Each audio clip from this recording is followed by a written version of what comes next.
गांव के किनारे एक पुरानी हवेली थी जिसे लोग खून भरी हवेली कहते थे। कहते हैं कि वहां एक आत्मा का वास है। एक रात नीलेश नाम का युवक, जो इन कहानियों को अफवाह मानता था, हवेली की सच्चाई जानने का साहस करता है। चांदनी रात में हवेली के पास पहुंचते ही नीलेश को अजीब सी सर्द हवा का एहसास होता है। दरवाजा चरमराते हुए खुलता है और नीलेश अंदर कदम रखता है। हवेली में घना अंधेरा और सन्नाटा पसरा हुआ था। दीवारों पर लगे पुराने चित्रों में से एक चित्र, जिसमें एक औरत थी, उसकी आंखें चमकने लगीं। नीलेश ने जैसे ही सीढ़ियां चढ़नी शुरू की, उसे किसी की रोने की आवाज सुनाई दी।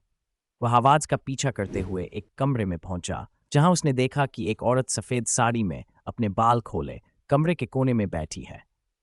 नीलेश ने पूछा, तुम कौन हो? वह औरत धीरे से अपनी नजरें नीलेश पर डालती है और उसकी आंखों से खून बहने लगता है। नीलेश घबराकर दरवाजे की ओर भागता है, लेकिन दरवाजा अपने आप बंद हो जाता है।